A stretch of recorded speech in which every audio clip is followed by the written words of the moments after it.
What's up, everybody? I'm Abatage, and welcome to another episode of the HLTB podcast. I am, of course, joined, as always, by my fabulous co-host, Pokepaw. Hello! And we've got a pretty regular episode today, except I feel like there's some rants in our future and some enthusiastic talking coming from somewhere over there near my co-host. Enthusiastic rambling noises over here. Yep. We're going to talk about what we've beaten. Again, we haven't retired anything. We've also been playing some stuff, but then we're going to get stuck into a bit of a discussion about Otomes and romance and Valentine's Day, seeing as this will be coming out after Valentine's Day, but the week of. So we thought, why not? Now's the time. Let's talk about some, visual novels, maybe some romance, some dating, that sort of stuff in gaming, which is always interesting, I think, and not necessarily something that always gets talked about, unless you're Paula. Mm-hmm. And then we'll finish it up where Paula is going to quiz me with another game in our guessing game. But once again, this week I'm the only one who's beaten anything, so I'm going to kick it off with a bit of what I've been playing and beaten.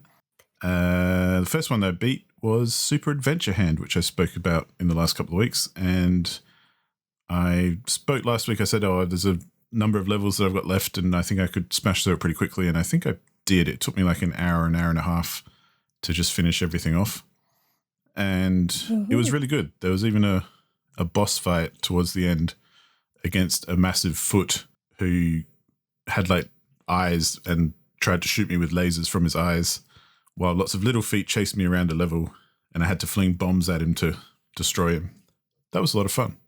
And then after that, I met up with my arm and reattached myself. That's a sentence you don't hear often. Yeah, and I don't want to necessarily give away the rest of it because there is a bit of fun things towards the end that kind of, continue the wackiness and the fun of the game.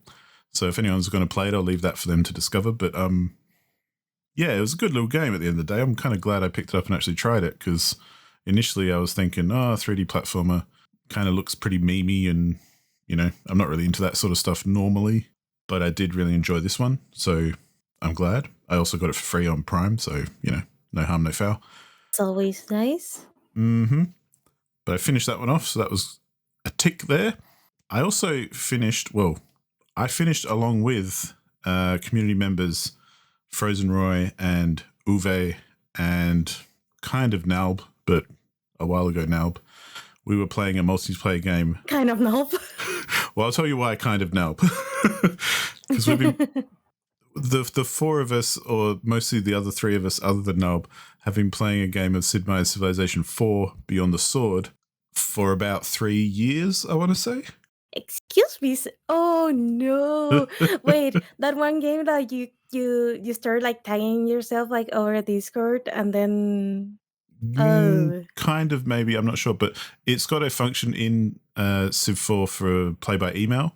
So when you take a turn, it saves a save file in a folder that you then just pass on to the next person. So we've been passing on save files to each other, like just DMing in Discord for, it feels like years now. I think it's probably about at least 2, maybe 3 years. Just, we take a turn or two a week. Just whenever everyone's free, they'll take a turn and then pass on the save file to the next person. Then we'll take a turn and pass it on to the next person and so on and so forth. But just recently, in the last couple of weeks, we ended it, essentially.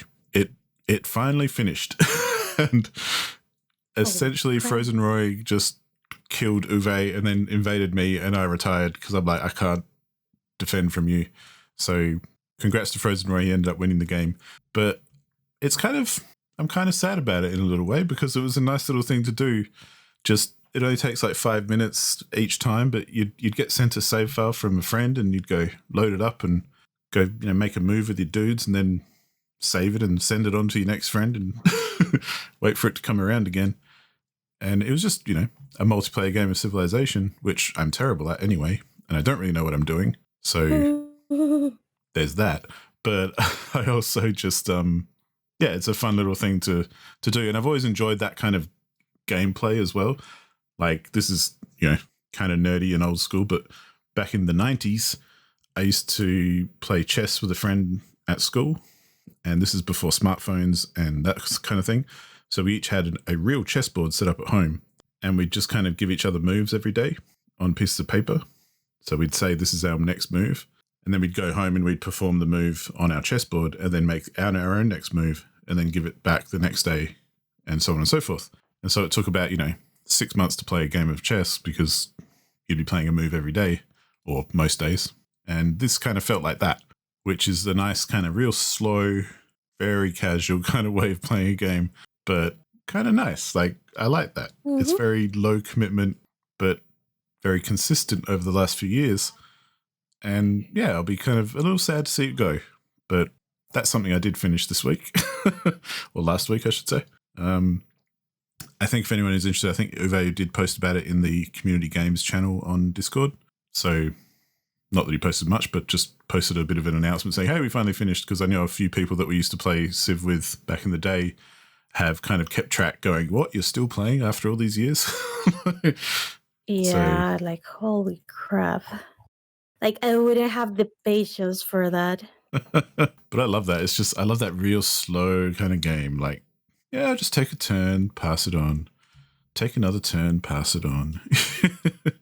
So I think I actually prefer that to playing Civ, like, quote unquote live, where everyone's taking turns at the same time and everything, and it gets really confusing. But so yeah, I consider my time with Civ 4 finished because, again, I'm not very good at it and I don't really know what I'm doing anyway, so I'm not going to keep playing it. But I've kind of played it enough. I've played through a full campaign, and congrats to Frozen Roy for winning.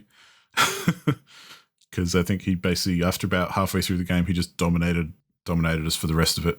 And the reason I say kind of Nalb is because we started playing with Nalb, Frozen Roy, Uwe, and myself, but I think Nalb was out pretty quickly. And so he played for like maybe the first few months or something, but then the last few years have just been Frozen Roy, Uwe, and myself. So Nalb was involved, but he was out pretty quickly, I think. The only other thing I beat, which was a very quick thing, and I kind of played it in knowledge of this being a kind of romance dating kind of episode, was a game called Kawaii Girls, which is it's just a puzzle game. That's all it is. It's one of those dumb puzzle games that you see on Steam where they have like pictures of anime girls looking all cute and everything, and they're what the puzzle is. And I happen to have a bunch of them from bundles and stuff because they're the kind of trash that gets thrown in with bundles to kind of, bulk out the number of games that are in the bundle, because none of them are worth very much. They're all like 50-cent games. They take about an hour to finish and they're really easy. But I kind of like puzzle games. So I know it might sound weird, but like, forget the theming. Like, yes, it's anime girls and whatever, but I don't really care about that. I just want to finish the puzzles. That's the bit that really gets me. So I find myself like playing one of these from my library every few months or so. I'm like, yeah, I'll just smash out one of those puzzle games. That'll be fun. And just do that. and they're shit and they're easy and they're quick and they're not difficult or challenging at all. But, I normally wouldn't even talk about it, but because of the nature of this episode, I thought, hey, I'll mention it anyway, just because it's stupid. But that's pretty much all I've beaten in the last week or so, since we last recorded at least. I've been playing a few things, and I see, Paula, you've been playing a few things as well. Back to some interesting titles that make me feel like you've been hanging out with some relatives lately. Yeah, so currently I'm at my parents' house. And what happened pretty much was like my nephew one day called and was like, hey, are you going to your hometown to visit your parents? Because I don't want to go alone because I get bored. Sounds fair. So it was like, well, I was planning on visiting later this month anyway. So, okay, let's go. So we came here to my parents' house. And at some point, I think it was like, was it yesterday? No, it was like the day before yesterday. My nephew was like, hey, wanna play some FIFA? I was like, all right. So we played FIFA 23 on Switch. I think it was that one that on 24, but whatever. FIFA is FIFA. It's not like it's gonna change much between 1 year and the next. Mm-hmm. So, first of all, I'm getting I've gotten like a lot better because like last time we played, that was my first time playing FIFA. I kind of got steamrolled, as in 10-1 or 2 steamrolled. So this time around, I actually learned the fucking controls for once. I realized no, you don't use Y to try to score a goal. You use A, and it was like, wait, that makes so much fucking sense. Now I realize why no one was shooting at the fucking goal. But whatever. And also I learned like to use the red stick to like, I guess, have the guy with the ball like touch the other one, so like or stuff like that. So yeah. So we played 2 matches. The first one, I think he won like 4-2 or 4-3 or something like that. I did a way better year of defending.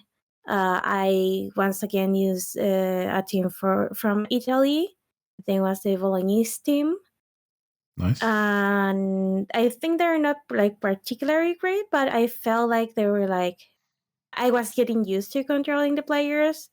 Since they're like, I guess on the slower side, they're like easier to maneuver in a way. So then he was like, hey, change teams to this team from Italy, which is kind of like the best team from Italy. Like, fuck me if I remember the name of the team, but whatever. You could make it up and I wouldn't know. Yeah, and he picked another team that was like a little bit better, like to match the overall score of the team. And I almost won. I'm so fucking salty about it. Like, so what happened is, like, first of all, like in the first like 10 minutes, he scored a goal because I was trying to get used to how quick these guys were compared to the Bolognese team.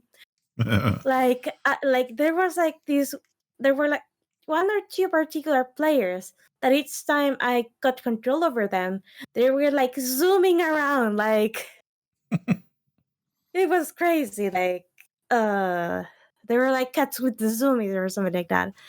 But okay, the thing is that once I got used to how quick they were, like I started like scoring like pretty good goals. And at some point we were like 2-2, and then we were like 3-3, I think, yeah. And after we ended up in a tie, so we went like for the extra 30 minutes of match. And like 1 or 2 minutes before the match ended, I managed to score a goal. Nice. And in the last possible second, he scored a goal too. Like, I don't know what was going on with my guys. Maybe they were too fucking tired. Like, I actually had to swap like a couple of my guys because they didn't run anymore. Yeah. But yeah, like, I don't know what happened. Like, I was like, dude, run. He's alone. Run for him. Try, catch him. And they didn't catch him, so he scored a goal. Which led us to, I think they're like called penalty kicks, or something like that. I don't know. Yep. Like penalties. Yeah. So we got to that stage of the game, which I've never reached before. So I was like, well then, fuck my life. And the first 2, like I scored the first 2 and got his first 2 goals. Then we fell 2-2 on each side. He scored the third one, and I fucked up scoring the last one. Like it was like, okay, I'm gonna kick like on that direction, and I let go of the stick like too quick. And the ball like very slowly rolled towards the center of the goal. It was like, okay, my bad. Gotta get good next time, I guess. Sounds like you must have been like pretty close to be going to penalties though. Yeah. So that's good. Yeah, like I'm pretty happy about it too, because like the first time I sucked ass, but I'm still like super salty because I was like, wait, I do have a chance. I think I might win. Oh, never mind. My guys didn't manage to catch his guy, so fuck me, I guess. But yeah, now that I actually know some of the rules of football because I investigated like a little bit and properly have him properly explain to me some situations over what football entails. Like, okay, I used to be a basketball player. I am short, yeah, but I used to be a basketball player back in my school days. So there are like a lot of things in football that are like that. I, as a basketball player, I'm like, why is that a thing? Like, it seems like if for example, like his defense is like he has his goal that he's protecting, and if one of my guys is like closer to the goalpost than his defenders, and I try to give a pass to him, it seems that that is not a thing that you're allowed to do. I think that's called offside, yeah. Yeah, offside. And I'm like, why? And the stupid thing is like the game was like, okay, if your guy was closer to the goalpost before the other guy tried to make a pass to him, that's offside. Yep. But if you kick it wrong and there was like nowhere there before and someone runs up to it, it's not offside. And that's dumb. I think I don't know much about football, but I think the offside rule is one of those ones that everyone complains about or struggles with when they're learning football, because I still don't understand it.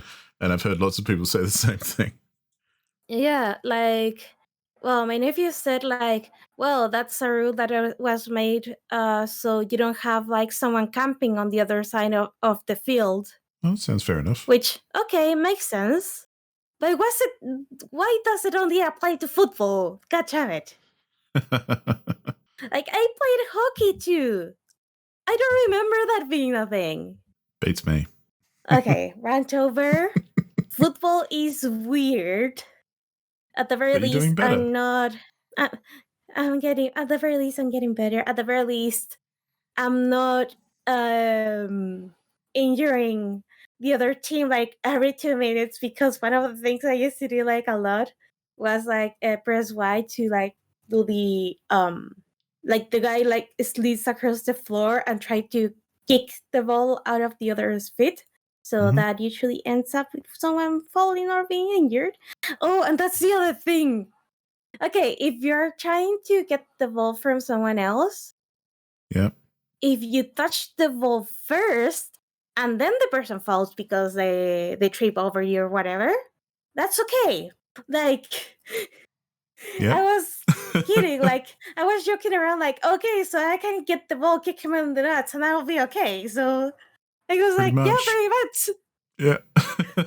But if you touch the player before the ball, that is a no-no. And I'm like,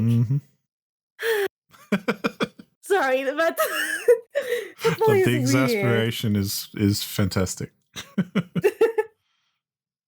Yeah, so I don't know. Football is weird.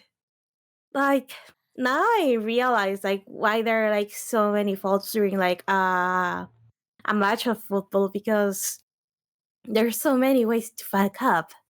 Either intentionally or not intentionally, but there are so many ways to fuck up. Yep. Anyway, on happier news and on happier times, I'm still playing Apple Justice Eternity. I didn't get to advance like too much on the other games that I'm playing, mainly because since I'm staying at my family's house, I get dragged around a lot to visit relatives and stuff like that, or to play of dominoes or karaoke, because like I've discovered that my mother has okay, she's as addicted to domino as I'm addicted to Otome, so that's saying something. That is saying something.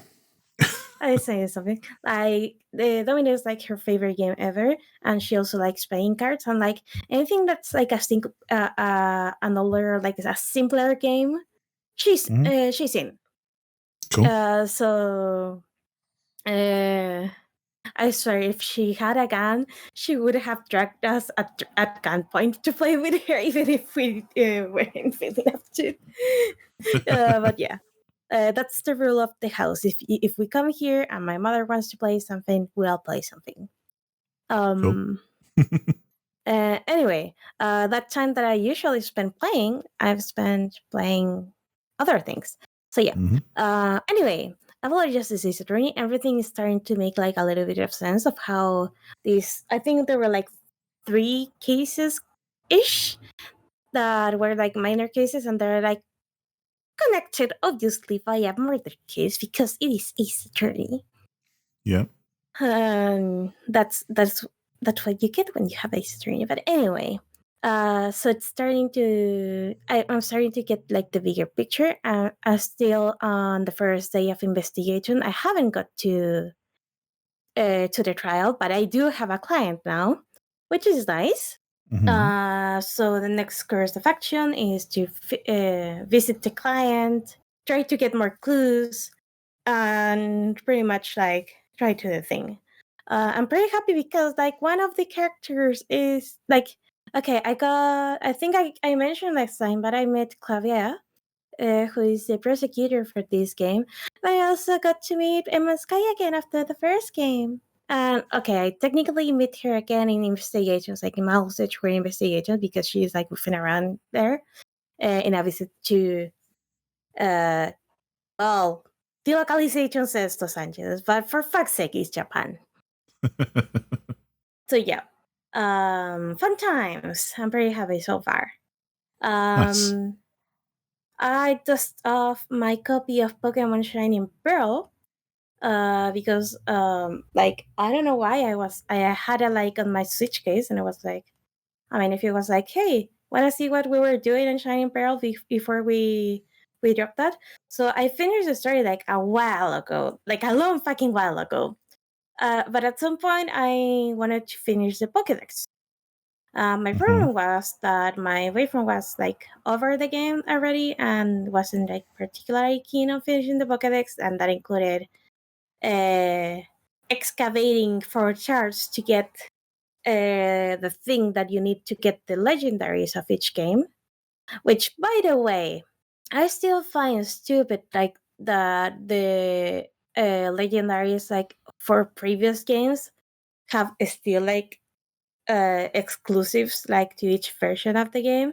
Like for example, Moltres, Zapdos, and Articuno that are like the legendary versions from Kanto are exclusive to Shining Pearl.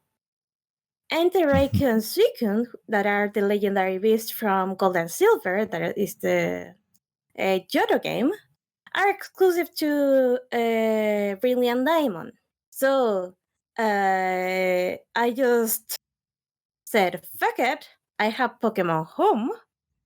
So I'm gonna transfer like all the exclusives to Shining Pearl, like from the all the exclusives that I know are exclusive to Brilliant Diamond to my Shining Pearl copy, and just to like and just be legal and proper about getting like the other Pokemon from Shining Pearl. But anyway.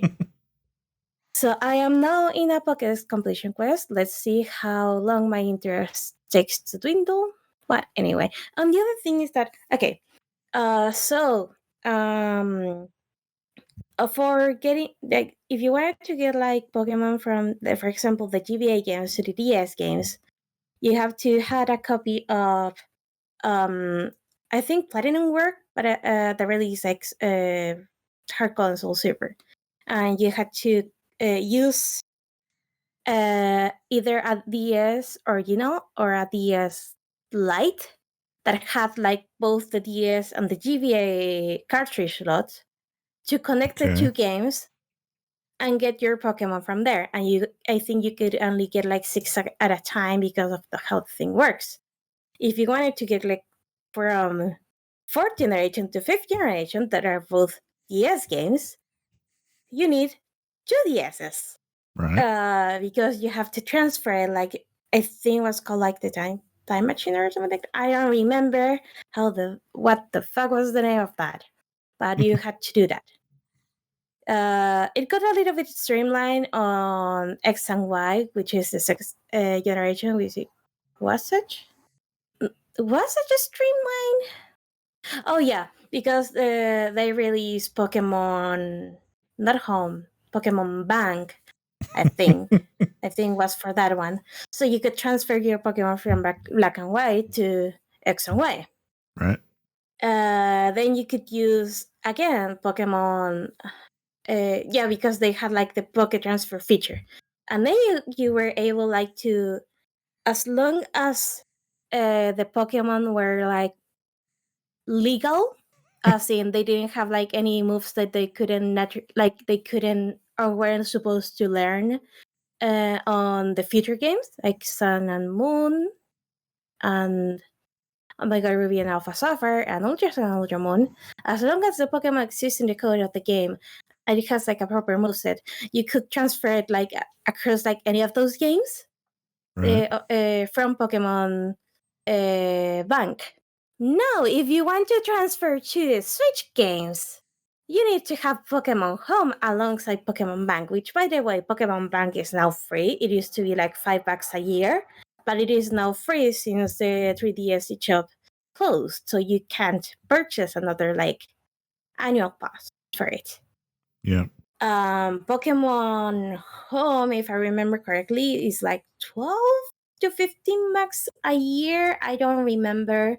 But the thing is to use Pokemon Home, you also have to have the subscription to Nintendo Switch Online, which I find to be a total scam. Like, I'm already paying for Switch Online. Why does Pokemon Home is not included on it?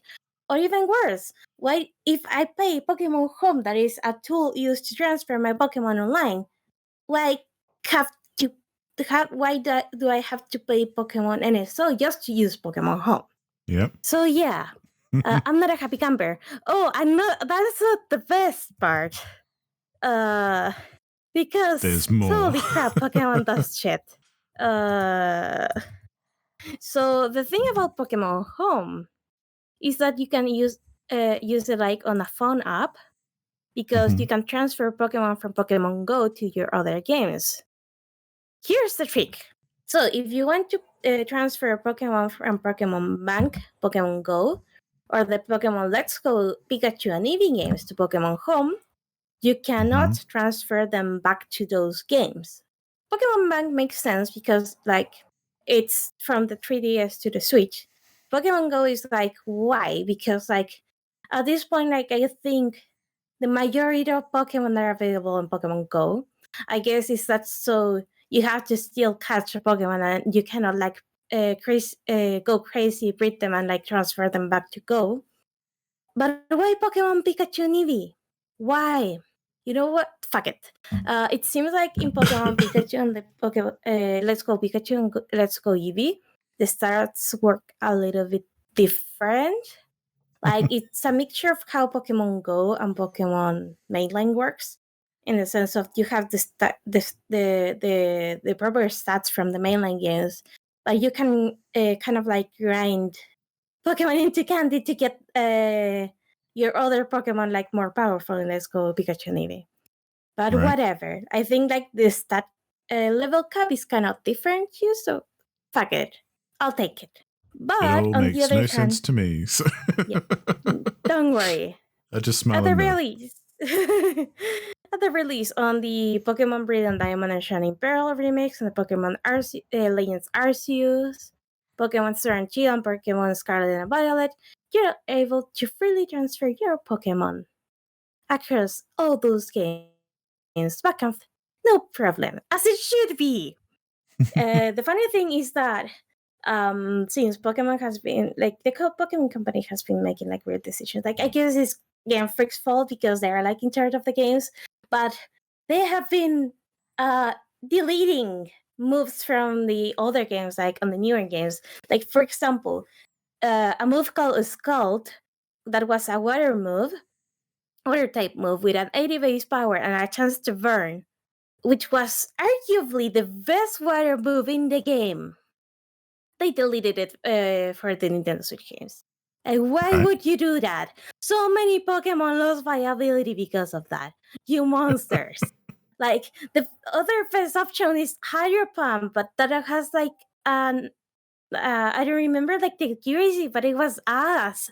Like, it was bad enough so that you would choose a Skull, like a lower power move, over Hydro Pump just because it has a higher accuracy and burn rate. So yeah. So the thing is that you can transfer like Pokemon with moves there that are not programmed in the game, but they do show in the game. But it says like, hey, this move doesn't work. You should probably erase it. Like, why? Why are you like this, Pokemon? Why do you make me suffer?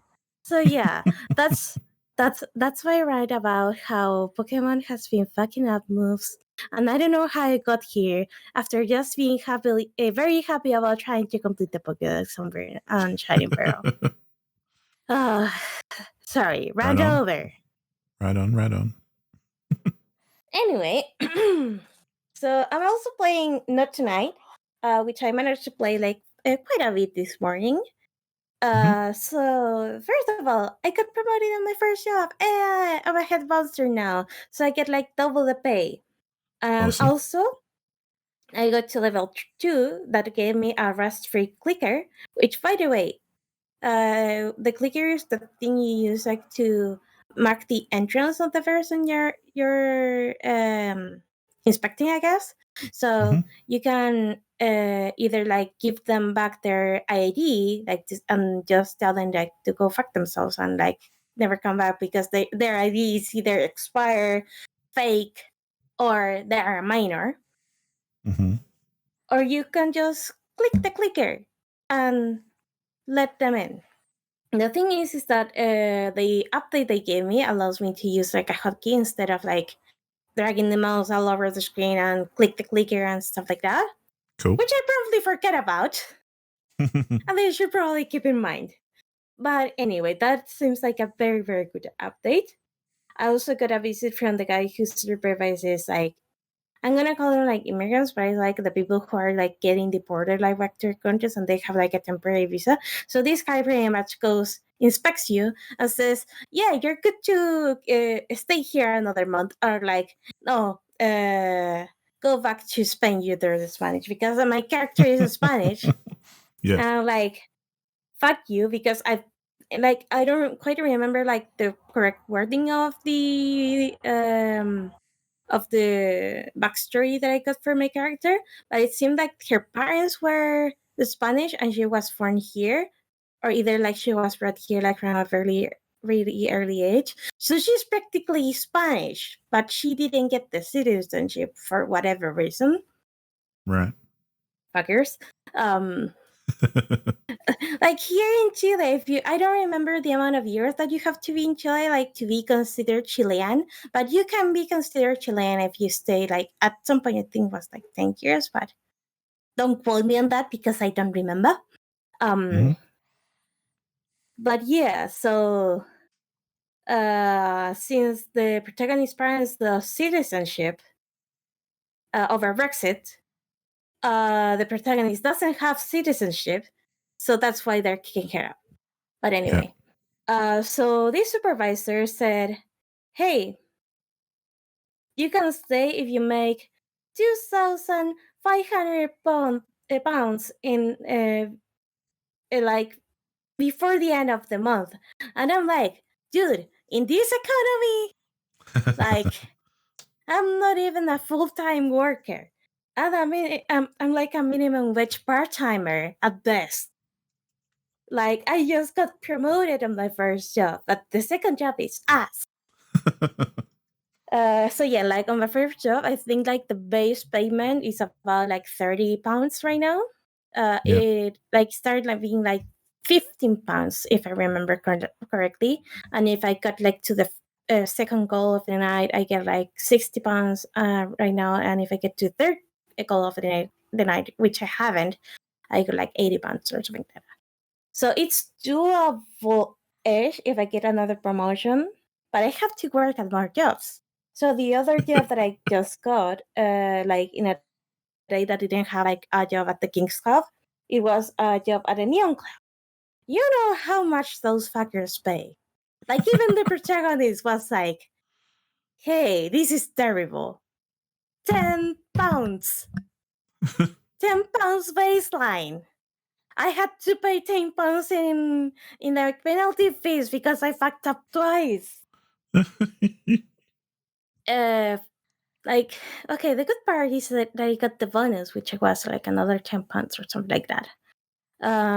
So at the very least, I ended up that day in green, but still, I got an introduction to what guest lists are.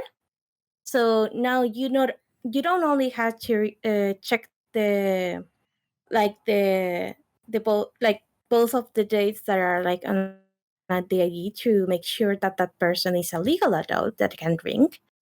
And also you have to check if that ID has expired, but you also have fakes. So you have to identify fakes by seeing if the little flag in the top left corner is black and white. If it is black and white, that is a fucking fake. And if it has a seal on the top right corner, if it doesn't have it, it is a fake. But now you also have to check on a list. And there are like 2 queues now. So you used to have like the 1 queue and like, yeah, you passed. Oh, that this is expired. You're a minor. Go home. This is fake. Go fuck yourself, and so on and so forth. And then you have to manage 2 queues, which, by the way, they have like a little indicator, like a happy face, a smiley face. If both queues, like if the people on the queue are like happy enough, like they aren't waiting like for too long. But if you leave one queue waiting for too long, they start getting angry, and then they don't like you, and they start like either like moving to the other queue that is supposed to be like the guest list queue. Yep. And they make trouble for you because at one point it was like, okay, I think I have like 2 guests left, but one of them I accidentally didn't let them enter to the pub because I misread the name or something, and got a penalty for it. But at one point it was like, okay, there's only one guest left to check for tonight. Why there are like 10 people in this queue?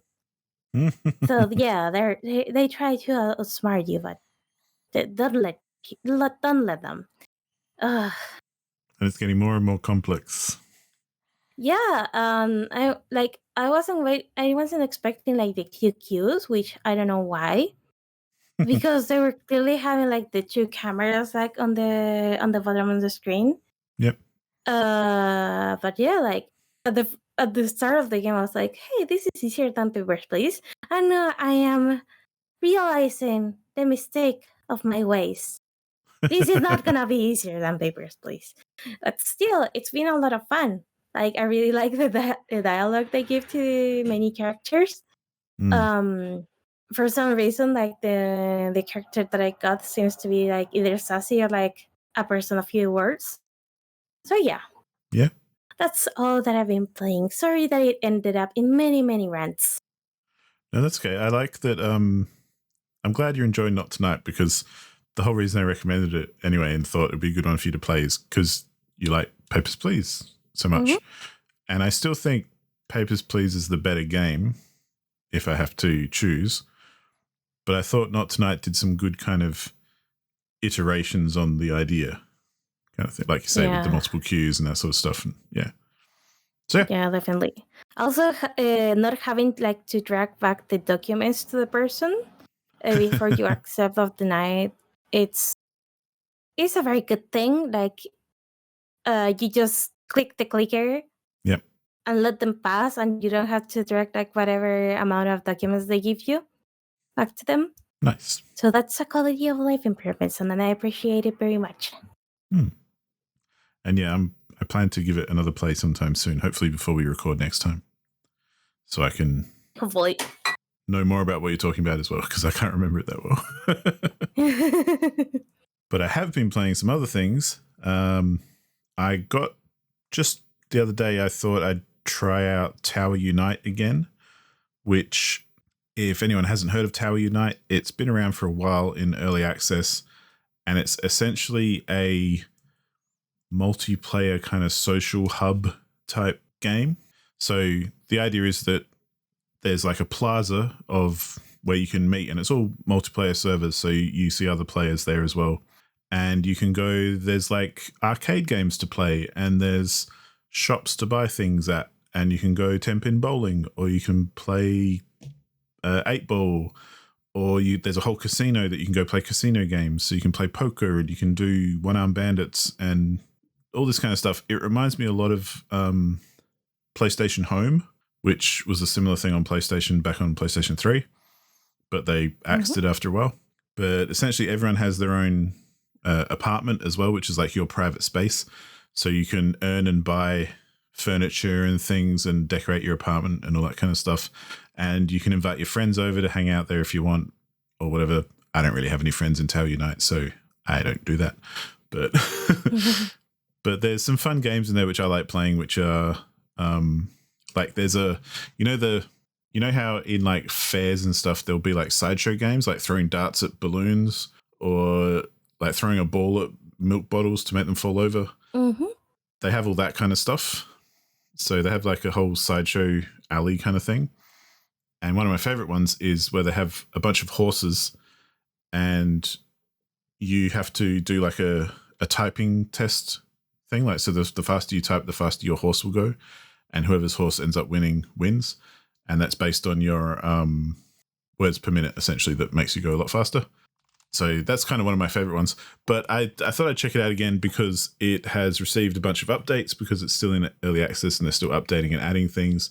And as it was when I logged in, all the locations and everything were in different places. So they have, changed a lot of stuff. There's some cool things there. Like there's a roller coaster you can ride. There's a Ferris wheel you can go on. There's a bunch of different stuff. There's even like a movie theater where you can put in YouTube links and watch them in like a theater with friends and stuff as well. There's a nightclub where you can, again, put YouTube links in and listen to music and dance on a nightclub floor. And yeah, it's just basically a social space kind of thing. Like there's lots of other games and stuff as well. Like there was a new one that I tried out, which was basically like a haunted house, but you're given like a laser gun. So you're sitting on a cart going along a track, but you shoot ghosts and stuff as you go. And I did it solo, but you can do it with like, I think up to 4 people, and you get scored, and like whoever gets the highest score wins and all that kind of stuff.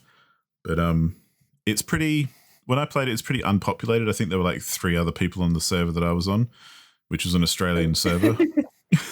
But I was playing it about midnight on like a Thursday, so it would be more populated during the day for sure. And yeah, they were just, the other people on the server were obviously playing together, and they were playing 10-pin bowling the whole time. So I didn't really see them or do anything.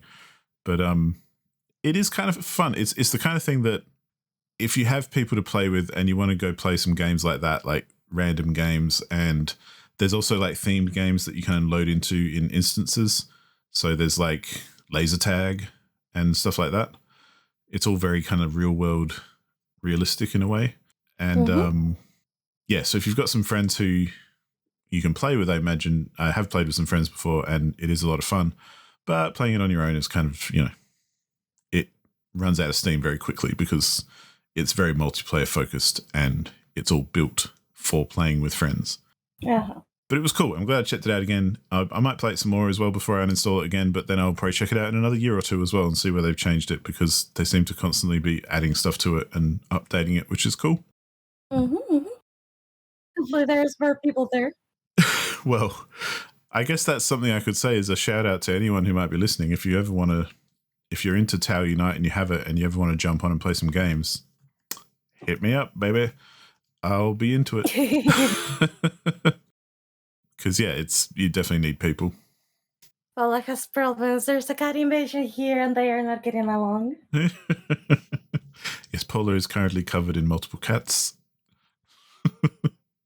Yeah. Leave that cable. Don't gnaw on it.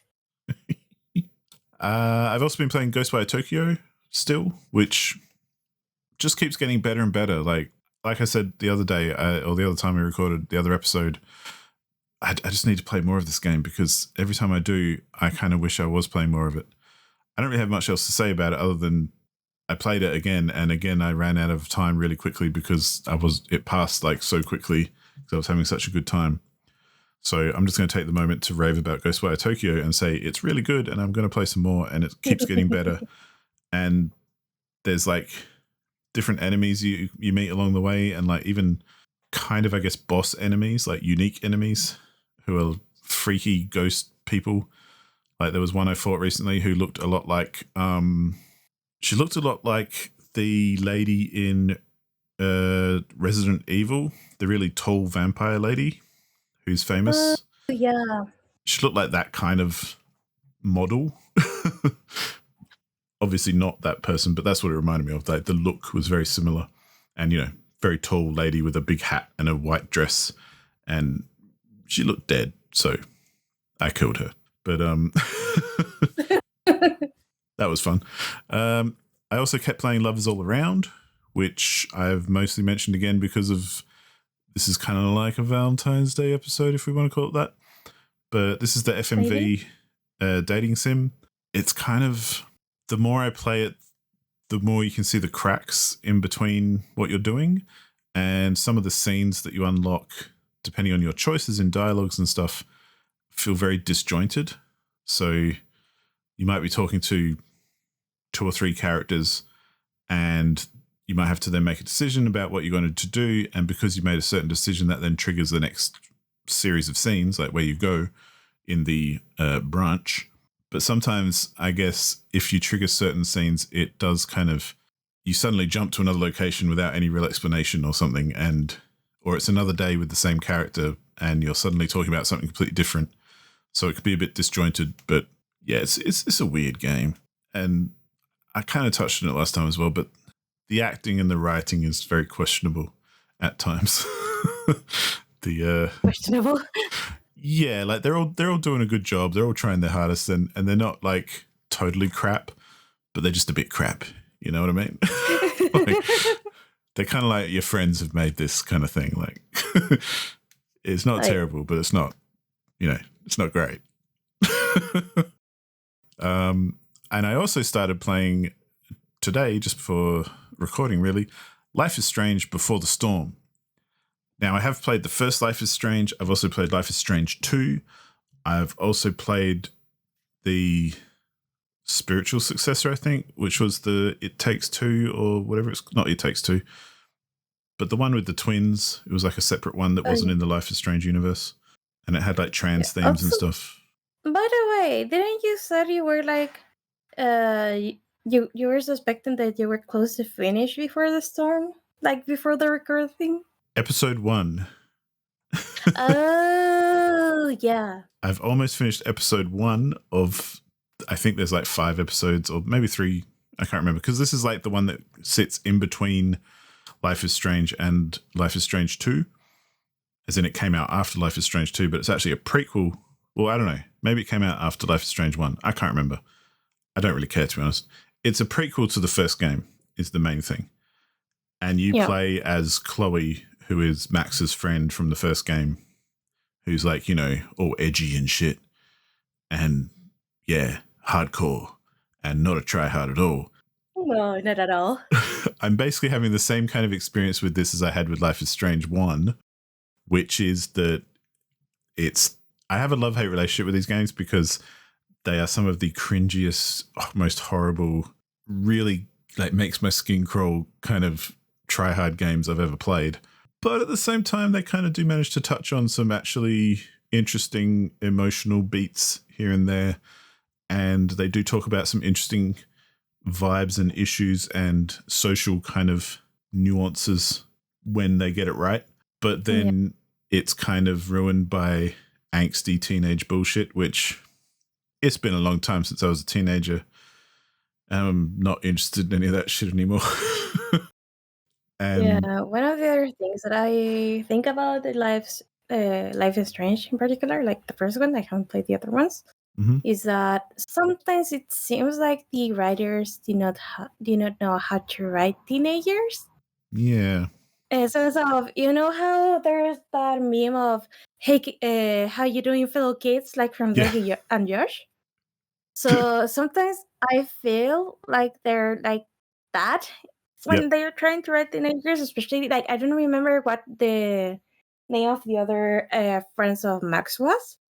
Like the guy who likes science, I think. Yeah, I think that's maybe Elliot or someone.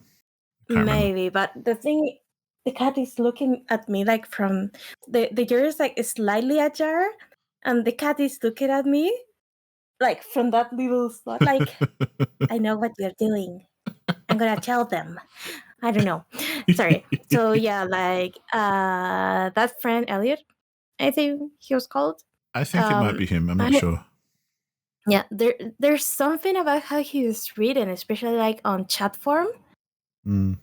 That it was super cringy. Like it didn't feel like how a teenager would talk, but rather like how an adult of that time thought a teenager of that time would talk. Yeah. So there are like other characters that I feel like were spared from that cringiness, and that's where I feel like the writing, well, it doesn't like really shine, but it shines in a way. Well, and that's what I mean by I have a love-hate relationship. Like, I actually really, at the end of the day, on a kind of overall broad brush opinion, I really liked Life is Strange. I enjoyed at the time, especially being the first game in the series, it was totally unique concept for a game. And I really liked the way that it dealt with emotional trauma and that sort of thing, and kind of represented it metaphorically as well through, especially the last episode of the game, where it gets a bit more surreal and weird. But yeah, it gets super creepy. Yeah, and that stuff I love. Like, I think that's really cool, and I really like that they go there, and it kind of hooks me emotionally as well, and kind of gets me invested. But I think it's teenagers trying to be cool never comes across very well in games, or in a lot of things, like even in movies and stuff. It's a fine line to walk, where the very, like in Beyond the Storm, the very first scene that you play in episode 1, so it's not really a spoiler, but the very first instance of the game is you're playing as Chloe, who's, you know, edgy and a badass and a rebel, but she's basically gone out for the night on her own because her favorite band, who's like so hardcore, are playing at some warehouse gig or something nearby. So she's gone out without telling her folks, and you basically have to kind of talk your way in past the bouncer because you're underage, and then navigate a very adult world of people getting drunk and moshing and, you know, doing all that stuff that people do at gigs. And that's cool, because that's even that in itself is kind of a little bit interesting. But her playing as Chloe, the whole time I'm just going, oh, fuck, I hate you. Because of just the way she talks about things and the way she perceives things. And I'll give it benefit of the doubt. Like, if it is an accurate representation of someone in that age group who is that kind of person, then fair enough. But I'm not interested. But at the same time, it's like, it feels like it's the cringiest shit, because it feels like they're trying so hard to make her look like a cool rebel punk kid, you know? And it's like, you just look like an idiot or an asshole. Really, like, she's a complete asshole throughout most of the game so far. But then there's like bits where they touch on, like towards the end of the episode, which is kind of where I'm up to. Like, I haven't finished it yet. But as you may know from the first game, this is really not much for spoiler, because it's very much part of Chloe's character. Her dad died in a car crash, and that's part of her whole character, and why she's got issues with her friend Max, who's the main character in the first one, is because her dad died in a car crash while Max had moved to Seattle, away from the town that they're in. So Chloe's like angry at Max for not being there for her. And I'm like, but she lives in a completely different place. Like, she can't be there for you. Like, but she's got all this angst and trauma about how Max wasn't there to help her when her dad died and all this kind of stuff. And it's like, really? That's not only unreasonable, it's fucking stupid. And but anyway, but then there's some really touching parts where Chloe is trying to deal with her trauma, and there's a part, I don't want to spoil it, but there's a part where she basically finds something that reminds her very much of her dad's death, and the way she reacts to it and the way that scene is kind of written is actually very touching and very sensitive and kind of elegantly put together. So it really does hit you emotionally, because she kind of loses it and starts like breaking shit and, you know, getting angry and just, you know, letting it all out kind of thing. Yeah. And that is the complete opposite of cringy. It was really, really well delivered and, you know, really kind of sucked me in. So I don't know. I'll play the rest of it. The Life is Strange games are on PlayStation Plus, so I have no problem playing through them. I want to finish this one, and I want to play True Colors as well, which is the later one, which I don't know if it relates so much to the first two games, but we'll find out later. But it's interesting because the story is basically following Chloe before she then meets up with Max again, and you hear all about Chloe's past with the other girl who went missing in the first episode, first game, I guess. And It's about Chloe's relationship with her and how they become friends and, you know, blah, blah, blah. So I'm interested to see how that pans out. But yeah, I don't know what it is about Life is Strange. Like, it has moments where I'm just like, yeah, this is awesome. And then it has other moments where it's like, what the fuck am I doing? Like, why am I doing this to myself? Yeah. Why am I being subject to cringy teenager logic? Yeah, because there's stuff like, it just little things like, you know, when you're breaking in to go see this band, and it's a fictional band, I think. I've never heard of them. Not that saying much, but anyway. While she's outside, like trying to figure out how to get in, you're like, you get to look at things, and you know, it's the kind of thing you walk around, you look at the fireplace, and she thinks something about, oh, you know, I like fires, they're good, blah blah blah, and then you go look at something else, and they're like, oh well, hey, I'm going to comment on that now.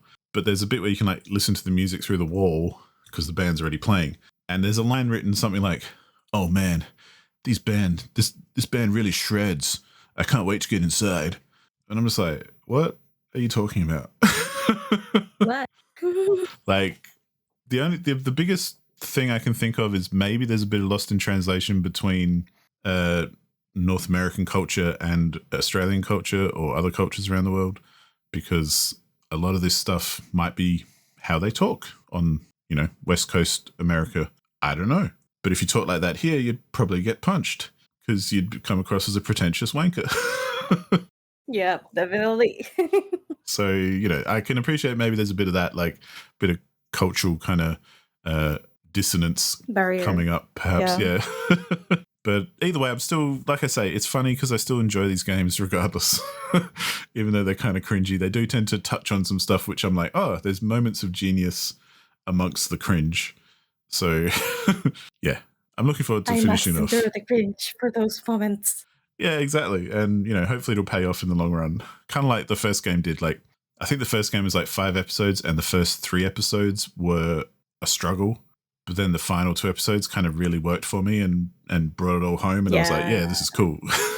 Definitely. Like, for the record, I also like, I think the first game that had 2 endings, or at the least 2 endings. Yeah. And I didn't choose the Chloe end because, I don't know, I didn't like her at all. Like, I didn't know why Max stuck with her all this time. Chloe's an asshole. Yep. And it's the same playing as Chloe in this game. I'm still thinking, man, you're an asshole. But that's me. Anyway, that's what I've been playing. I'm sure I'll bring some more updates on Life is Strange Before the Storm next time. Because again, it's also pretty easy to get through. Like, these games are not difficult. They're just kind of interesting narrative games. But let us go on to our big old Valentine week topic, which is going to, I'm thinking, be very heavily dominated by the very first question I want to ask. And I've written in our notes, which says, why does Paula like Otome games so much? Because this is the time This is when Paula gets to talk about it and sell it all to us once and for all. Okay. Hear me out. They're awesome. Thank you for coming to my TikTok. I'll be here all night. Okay. Strap yourselves in. Okay, so in general, I do have an affinity towards like either romance media or like I guess romance subplots in games in general. Yep. Like so even though I know the point of the game is not, I don't know, like, or like the point of the story is like defeating the one evil king and bring peace to the country or stuff like that. But hey, does the guy get the girl? Does the girl get their loved one, or does the person get the other person? I don't know. So that's the real question here. Like, we all know there's gonna be peace here. Like, we all know in this 4 series book, people are not gonna die in the first one because there are like 3 other books, whatever. And I just lost my hand because my cat is over my arm right now. So yeah, we ask important questions here. We know the overall plot of the game is gonna end well, usually, hopefully. That's unless it is a tragedy. But will they or won't they? Okay, that's my romance flooded brain trying to talk. But anyway, so okay, I usually like romance in general, but also like I do enjoy romance like in shoujo and shonen and seinen and shoujose and all brands of manga and anime, light novels, and even like regular novels, Western novels, and sometimes in movies. But since they have like a shorter runtime, I often feel like the relationships are like forced and not organic at all. Like they are there because they have to be there. So yeah. But a lot of the times when I'm playing a game that has like a sprinkle of romance in it, or even like even if not a romantic game, whenever a game is like has like a male gaze or is like kind of like directed at male predominant public, especially when we talk about Japanese media, we usually have like very distasteful fan service. Like a lot of the times, like in anime, we get like either a RM anime or like the most generic guy on earth, and like 5 I don't know, a number of girls and then getting killed for it. Hello, school days. Have you been? For your information, school days, I remember I haven't watched it, but I've known enough of it to know that the protagonist is a living sack of shit, and that I don't know if it's like the one ending or like or whatever, but in the ending of the anime, he gets brutally murdered for his sins, to the point that in the anime they actually had like the censor scene, like the vote scene, like they have like this message that is like, we're coming back to your anime in just a moment. So all that scene that is supposed to be like him getting murdered and screaming is just about sailing. It's not even an anime boat. It's a real picture, like a real video of a real boat sailing on the real ocean with like calming music, because the ending is so fucking brutal that they had to censor it. It's so funny. But Nice. anyway, like the other things that we get are like for example in Danganronpa 2, which by the way Danganronpa games are like particularly romantic. You can kind of like have the equivalent of Persona 5 confidence or Fire Emblem like support conversations. Like you can talk with the characters like outside of the cases, like before someone gets murdered, you can talk with everyone. Right. And even though it isn't the focus of the game, it's like a very nice thing to know the characters a little bit more, to have like more character development. You like even get like a little hint of maybe who's the next murderer is gonna be because you know the motives. But for example, in Danganronpa 2, this poor character, which I still hate, but I still feel sorry for, Mikan, gets put in the most horrible situations just to have a little bit of fan service. And I don't know, when you get to the point where you are like degrading your characters just to have fan service and make part of your fan base happy, I don't know, that's just kind of distasteful to me. Like, it's one thing if you have like this character that, I don't know, it's a supermodel, so she likes to model in bikini tops or whatever. Like, but if you have this character who clearly that is in distress about her situation, it just feels bad, man. Like, sounds like not a that's situation. the kind of like gratuitous stuff which doesn't really. It's only there to be like sensational. It's not. It doesn't have any real purpose to the story or anything. Yeah, it doesn't have like any purpose at all. It's just, hey, take a panty shot, or like, hey, look at her boobs, or hey, look at that. Yeah. So in hello, Ty, you're back. So in a way, it's, I don't know. It almost feels gross in some cases. Like, okay, I'm all about like fan service when it is the point of the media, I guess, or like when it is graciously done in a way. But sometimes when you have like your comedic relief being like pretty much a fan service with a walking fan service character with legs. It feels weird. It feels odd. Like, there is this one anime, for example, that is about this demon queen, I guess, that wants help from the human because she wants to better the economy. And the overall theme of the show is like very interesting. Until we get to fan service hell because we need to keep the attention of people over here a little bit longer. Yeah. So it's kind of frustrating in a way. Sounds like as well, like I was thinking, if there's no purpose for it or no reason for it, but also if the character's not in on it as well, like it can. That's where I think it can feel a bit wrong.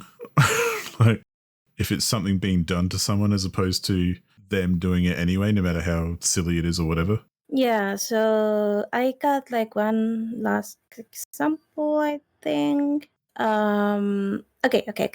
So I am not opposed. Like, for example, I played Steins Gate, and I know that Steins Gate has romantic routes with the female characters.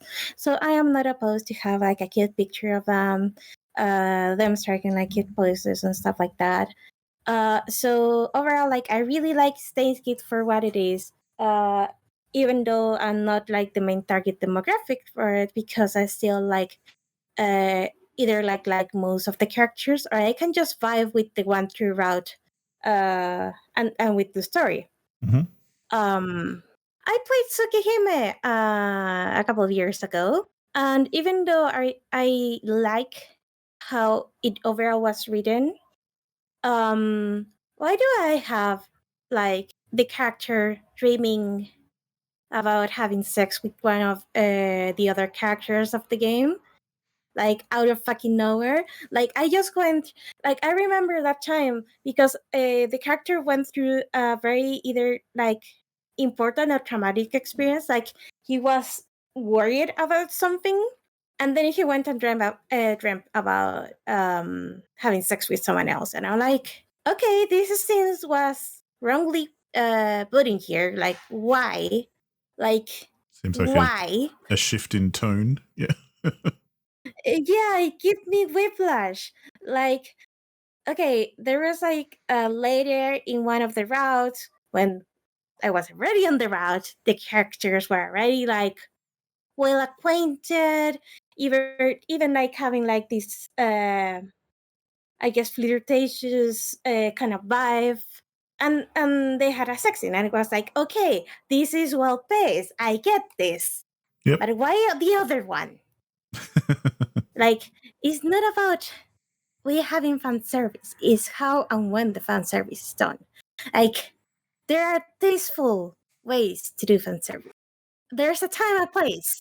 As Sorry. well, no, but I think of like there's some really dumb kind of sex scenes and stuff in movies, which I always think is stupid because it can be a movie about nothing really, like related to anything romantic or sexual, and then there's like two characters have to spend the night together, so you get this like full-on sex scene, and it's like, hang on, what the hell is going on?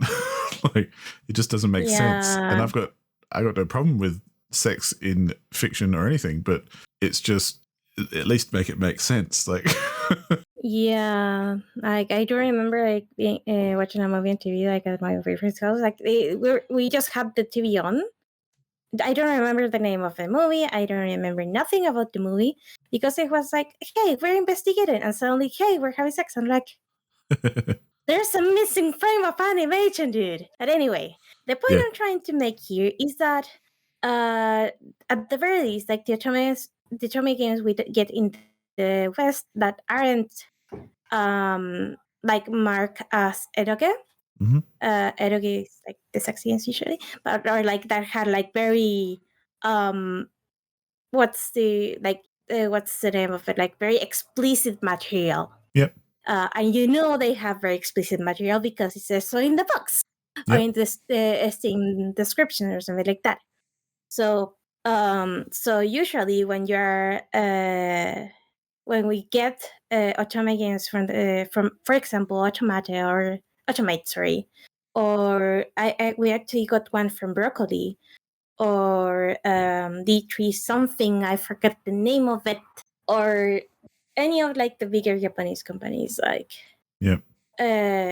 we know what we're getting because it says so in the box, but also like I feel like they have a different balance on romance and story than most of the male targeted media that I've seen that is like romance first, blood later, for example. Yeah. There are some exceptions. Like I already gush about Steins because I love it so much. Chaos Hits is more disbalance at the very least. Like in the first few hours of the game, I haven't gone too far to actually tell, but yeah, I feel like in general, if I grab an Otome game like from this particular company, or if I grab an Otome game from a Steam that isn't marked as an eroge, I usually get like a very fun experience, which I usually can vibe with. And I guess like fan service for men and for women are like quite different. Like because we're different, I guess. And guess it depends what you're into, really, no matter who you are.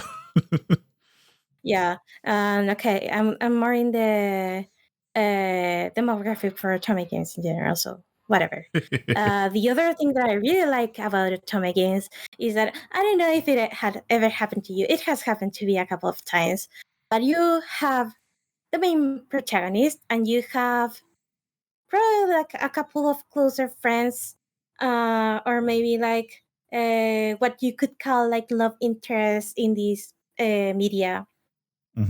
And you see that character falling for the one guy you think is an asshole, and the other guy is like the quiet guy, the good guy, or even like just a better match for the character. Like they would get out, they have better chemistry.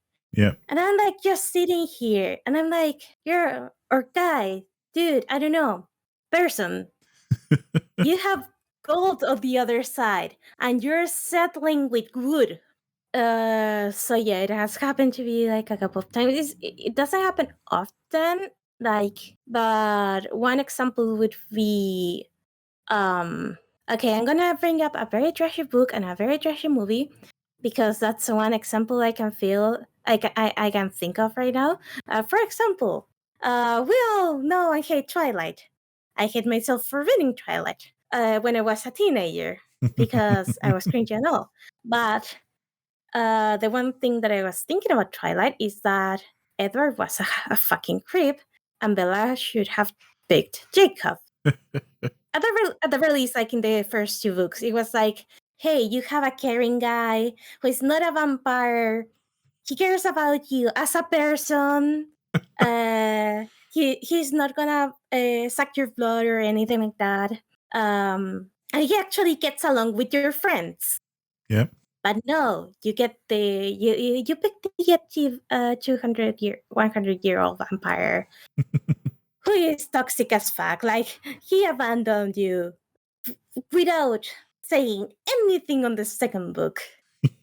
And you had this thing going on, this chemistry going on with the other guy, and you ditched him the second the vampire came back. Why?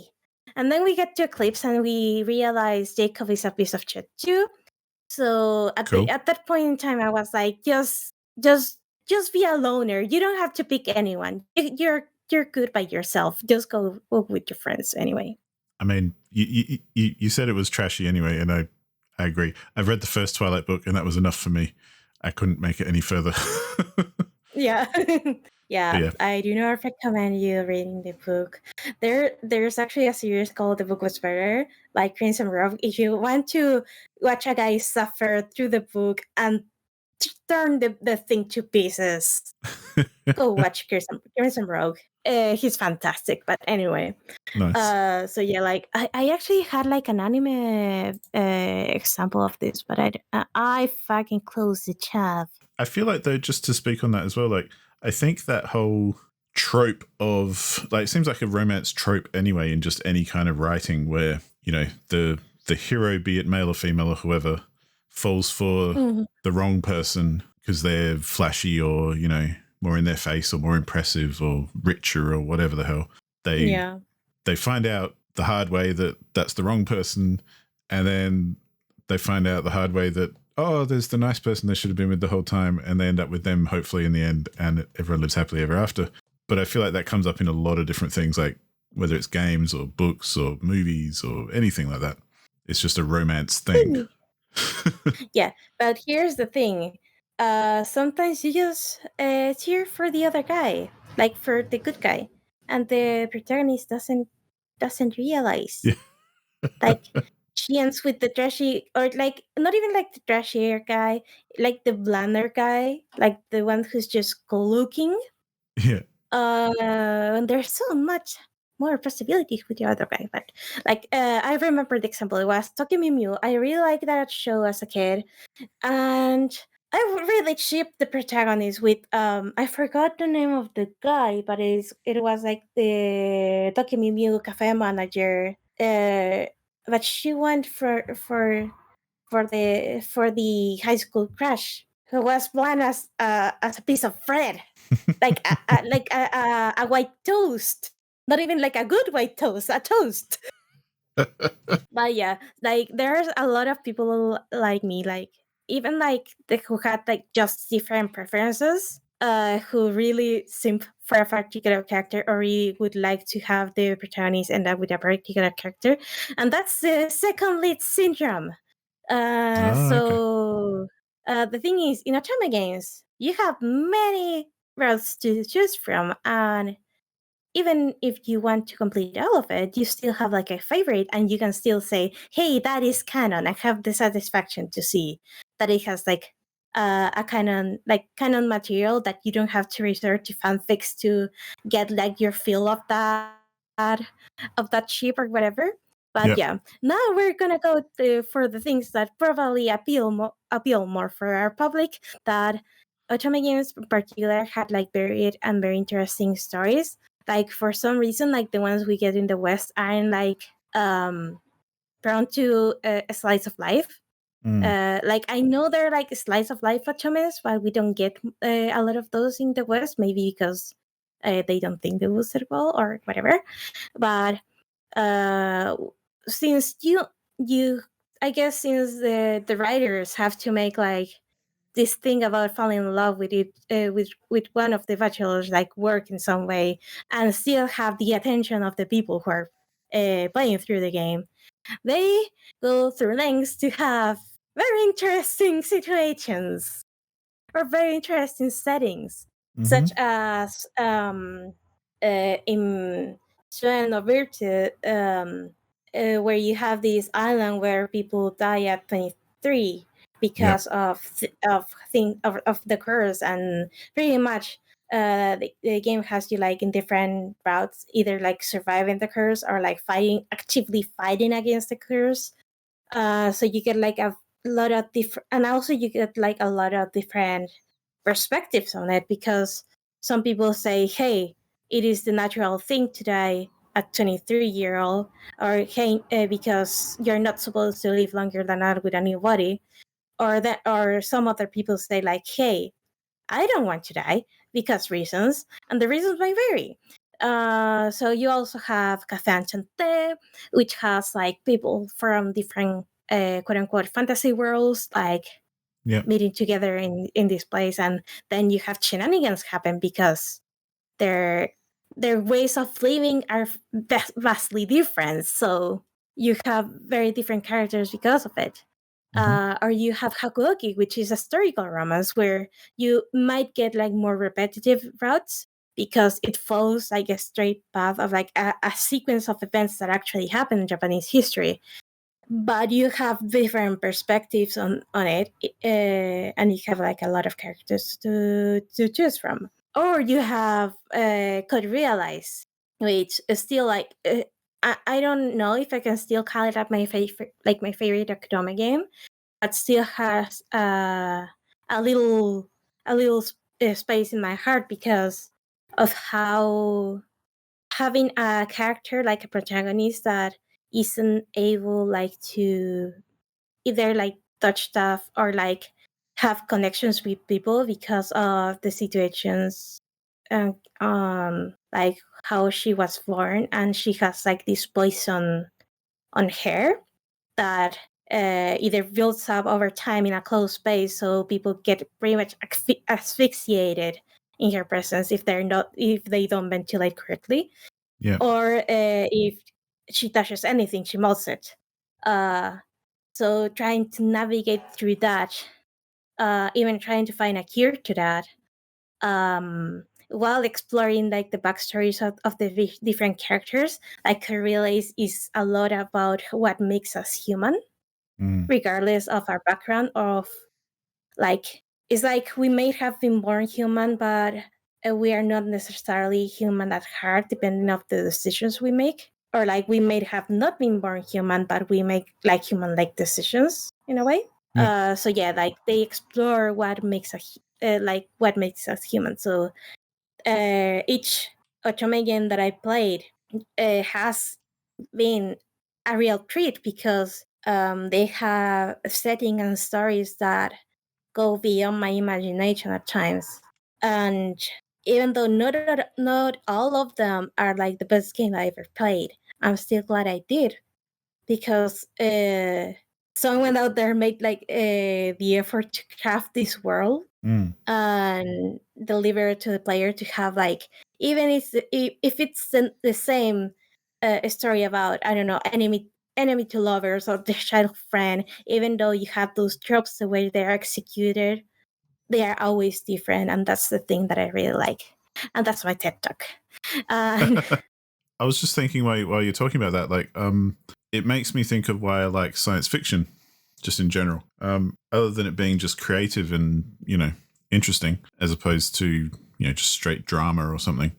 Like, I tend to like a bit of everything, but the thing I like about science fiction often is that it does kind of raise good science fiction can raise some like philosophical stuff about, you know, humanity and what it means to be humans, and in a kind of big picture way kind of thing. Even though it sounds like that shares a lot with the kind of stories you're talking about, which are kind of sci-fi fantasy stories. But even if they do have like a romance kind of angle, they still have that stuff going on, which is always interesting, I think. And it reminded me actually of a movie called Zoe, which is not a very well-known movie, but I liked it. It's got Ewan McGregor in it, but he basically, it's kind of like, there's that movie Her, where the main character falls in love with like his operating system on his computer, like the AI. It's kind of like that, except in Zoe, minor spoiler, Ewan McGregor's character basically makes a robot, like a robot called Zoe, ends up falling in love with her, and she also ends up developing human-like emotions and traits and, you know, sentience and all that kind of thing. And a lot of the film is not so much about their relationship, it's more about her dealing with that and being more human and trying to figure out what that means. And it deals with a bit of mental health issues and all that kind of stuff. And anyway, I find that those sorts of weird and wonderful settings do kind of open up the story for a lot of like creative thinking and questions and, yeah, some interesting ideas to be explored and played with. So it's cool to know that, you know, like you say, to make Otomes more interesting, or even though they're, maybe you could argue that their main focus is a romance kind of thing, they still bring in all that other stuff to make it interesting and, you know, have a interesting story to follow as well as everything else. Yeah. Also, I'm gonna check out Zoe hair because for some reason, like that one is like one of my, well, not favorite tropes, but it is one of the tropes that really intrigue me. Sometimes I'm just like in the mood for it. They're both good movies, so I would definitely recommend both of them. That goes to the movie backlog in the void. Yeah. Anyway, so other thing that I like about Otome is, well, first of all, you get a female protagonist, which you don't often get as the main option on other games. Like we have more options now in 2024 than we ever have. But so we had Aloy, I think her name was, from Horizon. We got well, Ellie isn't like the playable character all the time, but we got Ellie on Last of Us for a little bit, like as a playable character. But she's one of the main characters, and she's awesome. Yep. But we also have, what is the other game that I'm thinking about that there's Chloe from Life is Strange, who we love so much. Yeah, she sucks. I prefer Max, but I just have to call back. Chloe, if you're like, if you like that kind of character, we have Max. Like that's the thing. We have a different variety of female protagonists. Like some of them are maybe like the more dainty, delicate type, like Liliana from Pio Fiore, but still she managed to fit the narrative in a way and holds her ground. But we have the more action-packed Aloy from Horizon Zero Dawn and Horizon Forbidden West. But we also have different types of protagonists. I'm gonna call her like that has like a stronger personality that doesn't vibe with everyone, like Chloe or Max are. And Max is like more subtle, I guess. But yeah, I wouldn't call her like, necessarily a super like her, strong. you hate her. Yeah, yeah. Well, and so I think it's interesting. Like that's always an interesting thing to me, in a topic that maybe we can talk about some other time. Is player choice when you're choosing the person you play as. Like I'm the kind of player who I play as whatever character is most different to me. That's who I want to play as. So it could be an animal, it could be an alien, it could be just a female if I'm a male, kind of thing. Like I just want to play as someone who's not me because I don't want to be me in a game. Because to me, that's the most boring thing ever. But and it makes a lot of sense. The amount of times though I've seen, especially I want to say like less favorable men on the internet, complain because there's like a female lead that they have to play as or something.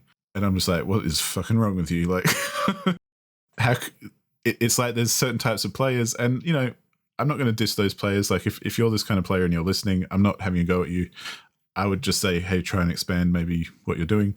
But there are some players who want to identify 100% with the character that they're playing, so they find it very unenjoyable to play as someone different to them. And because I'm not like that, I just don't understand that thinking. But yeah, like I said, that's kind of a topic I think can be explored at another time. But I just think on that though, it's interesting how games I think are always a little bit behind other media just because of how old they are and how long they've been around and that sort of thing. So I still feel like they're in a little bit of catch-up time when it comes to other media. Whereas like in films as well, there's definitely a shortage of awesome female leads, but there's more than in games. Like I immediately think of like Ripley from the Alien movies, who's fucking badass, and Sarah Connor from the Terminator movies, who is also fucking badass, and they're like my favorite female characters in anything, let alone characters really, let alone female or male. But yeah, I think there's plenty of room for more of that in gaming. Just because I don't feel like we've quite nailed it yet. Yeah, the other thing is that, as you said, there are like people that do not like playing as female characters because they are not female themselves. And I'm here like, honey, welcome to our world. We've been playing as male characters for years, and we're finally getting some representation. So and like, just to kind of not get into a rant, but to sit on my soapbox for a little bit longer. That's what really shits me about because I remember when Mass Effect came out, I remember people complaining that you could basically be male shepherd or female shepherd. And why didn't they just stick with male shepherd, because that's the true shepherd? And everybody knows that female shepherd is the true shepherd. But anyway, having the option does not stop you from enjoying your game. It just means more people can enjoy it as well. So that's where I'll leave it. Yeah. I mean, there are times where I feel like not having the option makes more sense, like story-wise. Yeah. Like, for example, in Olympias, or like, if you were able to pick genders, for example, in Olympus, the story would fall apart real quick, because the whole point is that Olympia is a woman and she needs to have kids of the white so she can save the island, because they pray to the sun and stuff like that. Yeah. I'm trying to think of an example for. Okay, I'm gonna say Link from Twilight Princess, that him being a male in that particular game makes more sense than him being a female, like, because a lot of people would love to have like Link from Hyrule Warriors, or like a female Link to be a choice in the game. But since there are like, I'm gonna say, implied romantic undertones with one of the female characters, it makes more sense for him to be a him. But also, like, a lot of the relationships with other people are based on him being a male. Yep. So in that case, it's like, okay, I get it. It doesn't make sense for him to be female in this particular game. As I'm trying to remember, like, if you say like Link from Zelda 1 or Link from A Link to the Past, I think it doesn't. There's no impact on him being a here or a hair, or like a day or whatever. But there are times. Yeah, there's nothing wrong with telling a story about a male character, just as like there's nothing wrong with telling a story about a female character. Like, you don't have to have options all the time. But in instances where it doesn't matter, like, I'll always sing the praises of Saints Row, the series, because as an open world, who gives a shit kind of game, they let you be whatever you want to be. You can be a big fat blue man if you want to be. Like, like, they don't care. You can just be whoever you want to be, and you can dress up as whatever you want, and it doesn't matter. Because in that game, it doesn't matter. That's not what the game's about. So having the options to do whatever you want kind of fits it. Whereas, other games where they're telling a specific story with that doesn't necessarily have to be gendered, but they've got a particular character in mind. Yeah. That's fine. Yeah, no worries. Yeah, but that's the thing that I feel like a lot of people have either forgotten, or like are like not used to anymore. It's like a lot of people that play like these games that give you like a lot of options, like either on how you tell the story or how your character looks, then jump into a game that has like a predetermined character with a predetermined personality, and maybe the character would do something that they would never do given the choice. And sometimes they get mad because they like to self-insert, and it's like, well, I guess this is not a game for you. But what I like is having the variety of games, that if one day I want to play a game where I want to do whatever, I can go play Baldur's Gate, because holy crap, that game has a lot of choices in any way imaginable. Or I can just go play a visual novel if I want something predetermined. Yeah. Well, even speaking of Baldur's Gate, because I can, and speaking of like romance options in that, because there are quote unquote romance options in that, I don't think they're done very well at all, to be honest. Because, well, they're not really. There's jokes about how all the companions in Baldur's Gate are just like thirsty as fuck, and all you have to do is say hello to them, and they're like, "All right, let's do it." And it's pretty much true, because anyone who's listened to the podcast knows I've been playing through with my friends, and I've been pissing them off because basically my character has slept with everybody, because I kind of took the angle of, hey, I'll just say yes to all comers, and and I basically have, and I've basically slept with all of our companions except like 2 of them, and those 2 I've specifically not talked to because that's who the others are interested in. But it's so easy. You just kind of say, yoo-hoo, and then you're in. And then after you're done, you go to the next person. You're like, what's up? And they're like, yo, let's do it. It's so stupid, though. Like, because it's so easy and so ridiculous, it kind of takes away any kind of meaning to that system at all, like building relationships or anything like that, because it's just so ridiculously dumb, in my opinion. Yeah. But it's kind of funny at the same time. So I'll give him that. That is a recipe for chaos. So yeah, like I love my favorite protagonist, but also since I have a lot of routes in Otome games, I get to see like different sides of her and how she manages herself doing different routes with various degrees of success or failure. So yeah, my final 2 totally not simp reasons to like Otome games are, hey, pretty boys. But also most of the games that I play have like a very good voice acting, like especially like the big automatic games. Like I do like my visual novels voice most of the time, especially if they're like when you only read pretty much. I like to have like something like accompanying my ear. It feels kind of lonely if not. Yeah, I know what you mean. Yeah. But yeah, like a lot of these games that I play have like stellar voice acting. Don't expect voice acting from the smaller games. Like no. But if you want some pretty good voice acting and a really good game, or like you're interested, like maybe on either like the automatic games or like the other big companies that get their automatic games like localized, hey, give it a go. Like look for your favorite Japanese voice actor. You're gonna have a fun time there. And that is my TED Talk on why I like Otome games, and you should like them too. But we have more notes to go through. You touch on them like a little bit on. Wait, no, that's the next one. Well, there's one thing which we actually touched on a little bit last week when we were talking. I think it was last week, maybe the week before, when we were talking about the Banner Saga. That's an example of. I always think it's interesting how people can approach the same thing in different ways. Because I remember I was talking to someone else, I forget who it was, but they played a roguelike for the first time, and this is a while ago. And I remember talking to them and they were telling me all these things about, oh, you can do this and this. And I'm like, yeah, that's a roguelike.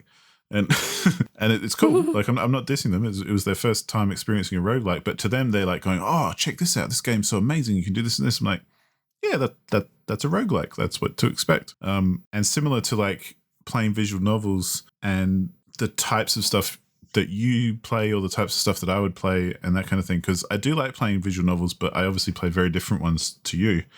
And I approach them very differently as well, because until essentially being on the podcast and hearing you talk about different routes and all that kind of stuff, I never really thought about it.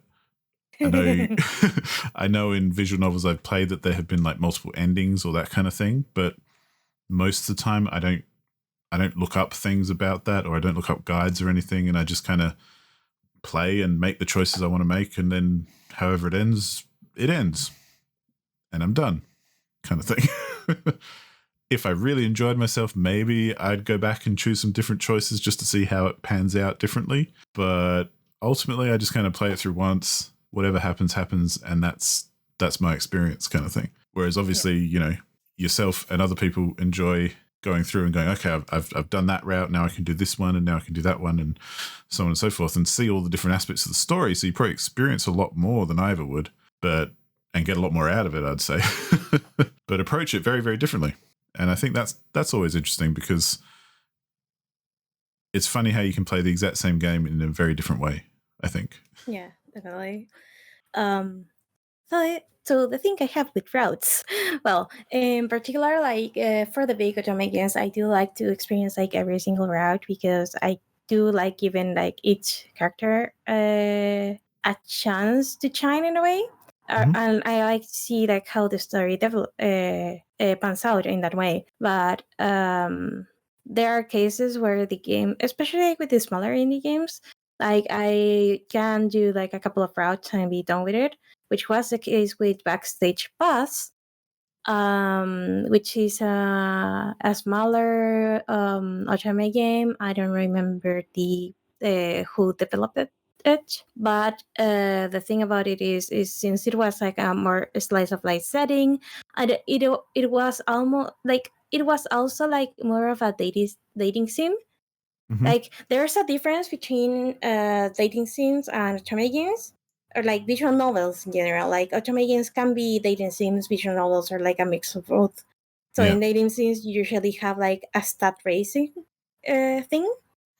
So, for example, in Backstage Pass, you had to either had like a particular style of clothing that gives you more points, or you have to go to certain classes more than others, or pretty much study or do more sports or whatever to catch the attention, or like to meet the other person like more frequently. That also, I don't particularly like those, because at the very least, if I know I want to do like a bunch of routes, I don't really like those, because it gets repetitive like really quick. Yeah, I joke like, mostly. Yeah. Yeah, but I find it cool when it's like, oh, I may play like a couple of routes of this and I'm done. But when I'm like, I want to know more of the characters, the dating sim aspect kind of gets in the way. Like in visual novels, when you go through like the common route, you can just skip read whatever you went through before. Yeah. Especially if you've been like playing it like over a short period of time, like the common route is still fresh in your mind. Yeah. But yeah, like in general, since a lot of these games like to have like a lot of visual novels in general, like even like 999 or 9, is it 9 person, $9, 9 hours, something like that, or like the Serious games. You have like different endings, even though they're like not like romantic endings. They're like more like, hey, you discovered this room, so you get this secret, or hey, you finish all the other routes, so you discover this new room, and now you get to see the real ending of the game. So each time when I get to one of those games that give you like a kernel of information over like the past, over the like the big picture of the whole game, I am more compelled to play through all of the roads. Like opposed to like a slash, like not a slash of life, a slice of life kind of game where there are you're just there for the cuteness, pretty much.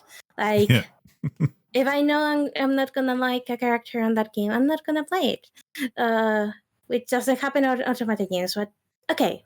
But yeah, like since and also like sometimes I have like this completion thing. Like I completed, I don't know, 5 out of the 6 routes of the game, and I'm like, might as well complete the last one, because it's staring at me. So yeah, like I have like that completion is kind of kick for Ultimate games in general. But each time there's a game that has like multiple endings with multiple pieces of the puzzle, is like, okay, I'm gonna get the other ending. Otherwise, I just ignore the endings. Look at you, Banner Saga. See, that's like, it still trips me out to even think about Banner Saga in that fashion, but that's totally cool.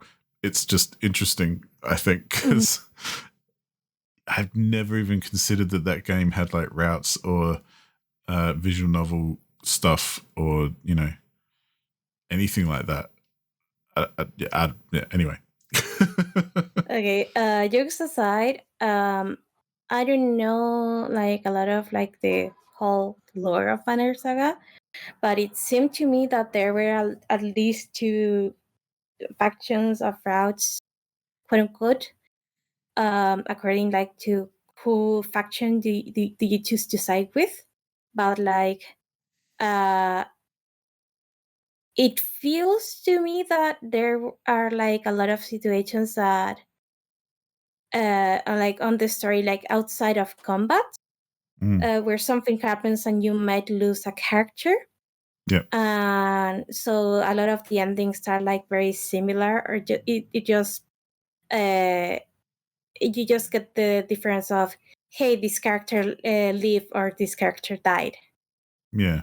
Well, and it's very much who's going to be there to fight with you at the end kind of thing. Yeah. It almost in a kind of XCOM-y way, I kind of think of, or even like an Oregon Trail kind of style, where yes, you make choices along the way that do have an impact and do change things, as in, yeah, characters can die or you can find new characters to join you, that or kind of the stuff. wagon can sink in the last possible moment. God damn it. Sorry. Exactly. But that's where that stuff to me, I don't know why, but I just never really think about it in a, I guess, like a visual novel kind of framework in that sense. Like, if you'd asked me, are they related? I probably would have said no. But I can, after thinking about it, I can definitely see how you could relate them. But that's good. That's neither here nor there. Really, at the end of the day. But I think it is interesting because it changes your expectations and what you think you're going to get going in kind of as well. So yeah, like for example, like in the advertisement material for Vanessa Saga that I've seen, well, a lot of them like focus on the combat, but most of them like try to say like, hey, you build your own story here, you make decisions, so it feels like that's the part that kind of matters more to me, especially since even though the combat has its quirks that are different from other tactical games, and we've talked about those earlier too, it still feels like it's either not the focus or it shares too much runtime with the story itself. yeah. So, for example, on 13 Sentinels, I guess Rim, you have a lot of visual novel time. Like 90% of the game of more is visual novel time. And then you get the combat that it is very easy to break. Yeah. Which, by the way, at the very least, I'm going to give Banner Saga the benefit of it is not easy to break the combat in that game. It's not as simple as build sentry turrets and then say goodbye. Yeah, like on 13 Sentinels, like you can really snap the difficulty in half at some point of the game. Yep. And that's okay because the whole point of the game is the visual novel part, and the combat is more of a extra added flavor and gives more context to the rest of the game. On the other hand, Banner Saga is like I'm gonna say like half and half. That's what they were aiming for. Yeah, but still felt to me a little bit more inclined towards the choices you make outside of combat rather than what happens in the combat itself. While Fire Emblem before Tree Houses, because holy crap, I hate Tree Houses. It seemed to be like the combat seemed to be more of the focus. Like, for example, I'm gonna say like in the DS remakes of Shadow Dragon and the Blade of Light and the New Mystery of the Emblem, even though you still had like a snippets of dialogue between the combat was the focus of the game. still in Awakening, even though the story took more of a central, like it took central stage in like a couple of aspects. The combat was still the most important part of the game, where all the decisions of who dies and who lives are made. We don't talk about tree houses here. This is a Christian household. We don't talk about tree houses here. Jokes aside, in tree houses, for example, it kind of breaks that mold in the case, like you do a lot of combat preparation outside of combat, and like a lot of the things you do outside of combat are the things that either decide if you win or lose, more than how good you are at combat. So yeah. So in that case, I feel like Banner Saga is like more combat than Tree Houses, but less combat than Awakening. If that makes any sense at all. I mean, I haven't played any Fire Emblems, so I'll take your word for it. Yeah, but, hopefully I don't get roasted in the comments or like get everyone else can argue with you about that. But I think like to kind of to put a kind of final thought on romancing games in general, I just think as an interesting kind of little side thing, what do you think about when they shoehorn? We've kind of already talked about this a little bit. When they kind of shoehorn romance options into games that have nothing to do with romance, such as you think about like Mass Effect, where there is a social aspect to getting to know your crew and everything, but romance is not central to that game, even though they've kind of put it in there, and it gets made fun of a lot because it's kind of a silly system that doesn't really matter or make any difference anyway. And games like that, I guess I'm just interested to see what people think about including those kind of romance options in games where it doesn't seem like it's actually makes a difference or contributes anything meaningful. Yes. So I cannot talk for Mass Effect and Baldur's Gate. I can speak for Fire Emblem. And the thing about Fire Emblem is that I feel that they started like doing like the support conversations for you to know more about the characters and actually care if they live or die, because the game has permadeath. So you having an attachment to the characters means that you're more likely to try to save them, or like the decisions that you make are more difficult. Like, hey, I really love these two characters, but one of them has to die because one of them has to be the bait. So you can either like do it like from the more mathematical perspective of, hey, you are better at debating, so you have the better chance. Or you can do it like from the character attached mindset of, I love this guy, I fucking hate you, you go today. Yeah, makes sense.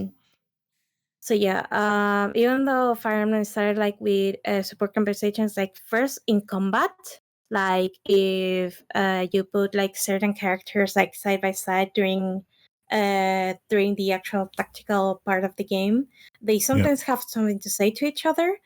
But in later games, it happens that that part was transferred like outside of combat, and you have support conversations, but not all of them were romantic. Like they were like a case to case basis. So you may have like the character who wants to learn from the other character. You have like lovers, or maybe you have like the very good friends that go through everything together. So you kind of like start like either putting them together to get like the bonuses, because since they know each other better, they're like better at fighting together pretty much.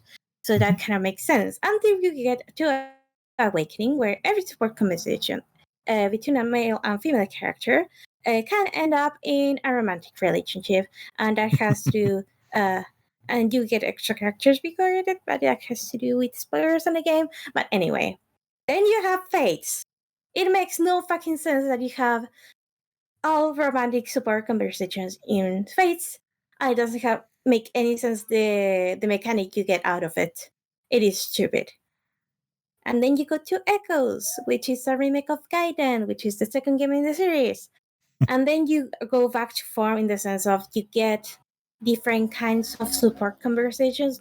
Not all of them are romantic, and the ones that are romantic actually make sense in the plot. So it adds to the game rather than subtracts from it. Because again, now that you know that those two are kind of married, do you really want to make one suffer because of your ineptitude in combat? Yep. No, and I So like that. yeah. I like the whole building relationships kind of idea in games because we are humans, we are social animals, and we understand that kind of stuff. Like if you build a bond with someone that might mean something, that will change how you think or what you do. And I think when those sorts of games are at their best, that's what they're doing. Where, Mass Effect, there's obviously a lot of relationship stuff between characters, and it's good because it makes you care about your team and, it makes you have preferences on who you pick to go with you on missions and that kind of stuff. But I think for me anyway, the depending on the game, if it's like I mentioned earlier, like movies who just kind of throw in a sex scene just for the fun of it and there's no real context. I think if you have romance options in a game when there's no real context for it, or it's just kind of it seems kind of out of place, I think it does more harm than it does good. And especially if it's not handled very well. Like I mentioned in Baldur's Gate, I don't think romance is handled very well at all. I think it's fair enough that it's there because it's the kind of game that, you've got companions, you're working together, you're doing a lot of stuff together, there are relationships to be built and all that kind of stuff, and it makes sense that there would be romance options.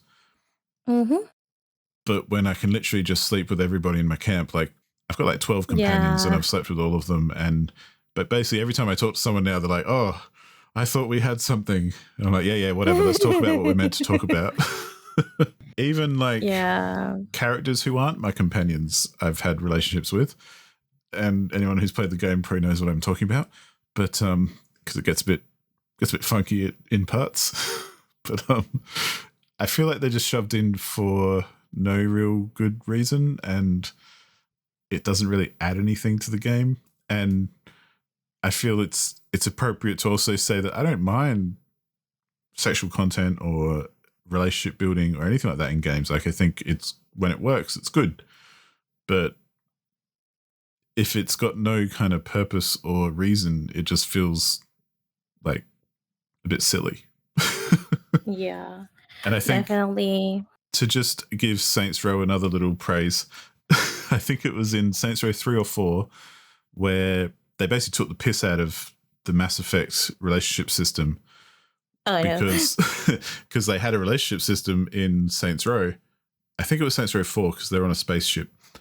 But it's very, very simple. It's basically no matter who you are, like you play your character and it doesn't matter who you are, male, female, whatever you're into, doesn't matter. You walk up to any of your friends and you just say, how about it? And they're like, hell yeah, let's do it. And you go off and you do the deed. and there's really no discussion about it. You can even, I think one of them's like, there's someone who you can basically have a romance with who every other game wouldn't let you, like a robot or something, but it happens and it works. And I can't quite remember who it was, but yeah, they just make the joke that, hey, it's fucking stupid, who cares? Let's all just sleep together. All right, cool. Oh my god. And I kind of like that because it's just like, again, it's Saints Row just being like, who gives a fuck? Just do whatever you want to do. but yeah. Any further final thoughts from you, Paula? Okay. First of all, Otome games are awesome. Go play them. Even though you may not vibe with having a female protagonist, or you may not be particularly interested in men in general, you still will have something, like you'll still get something out of it, especially if you look for one that has like more or less the kind of story that you like. So yeah, go try one out. Thank me later. But yeah, like generally like romance and stuff, like on other games that aren't like where romance isn't like the primary focus. It can be like really hit or miss, depending on how it's done. Like I'm not against it in general. I just want it to be well done. It to make sense in a way.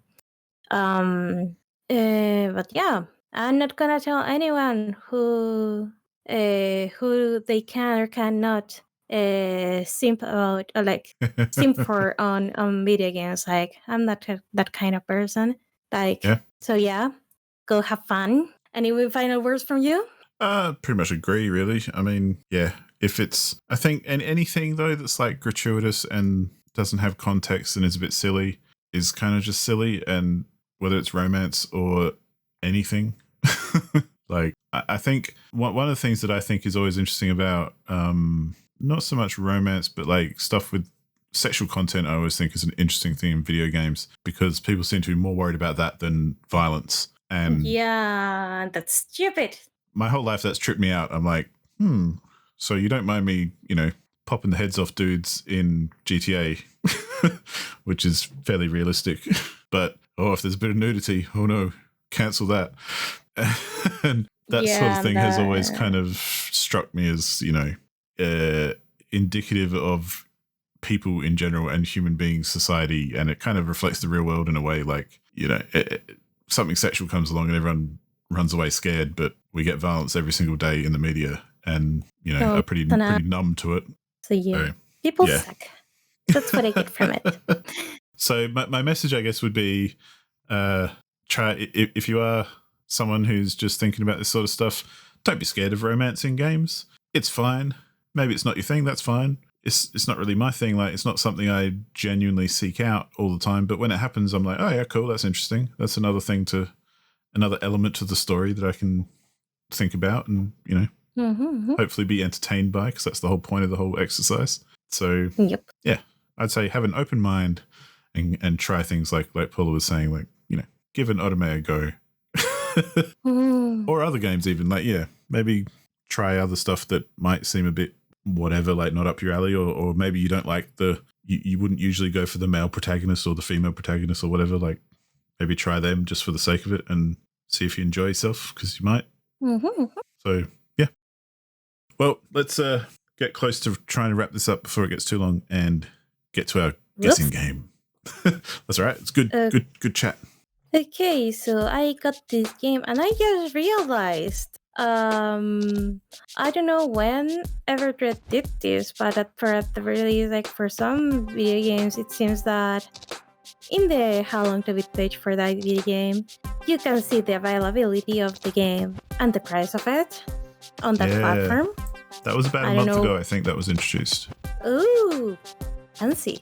I really like that. I'm just gonna use the hell out of it. But anyway, so for this particular game, the main story time is about 4 hours.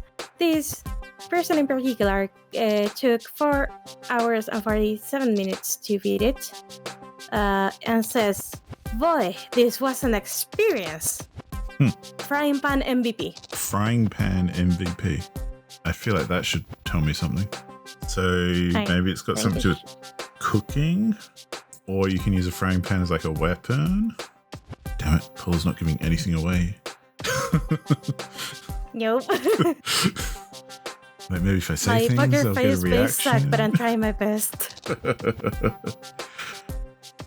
Frying pan MVP. Oh man, yeah, it's not immediately coming to me, I'll tell you that. But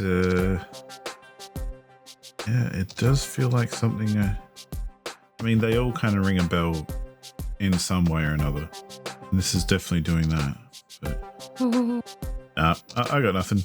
Hit me with some more. Yeah, and selecting the second hint. So for this, for main plus sites, it says 5 hours, and I'm trying to pick one of the many comments over here. Okay, this one is more or less a complete one. Wait, why is it 3 hours and 35 minutes? They speedrun the shit out of the game. But yeah, they said completed this story. Difficulty normal. 2 game modifiers unlocked. Mostly V ranks. Okay.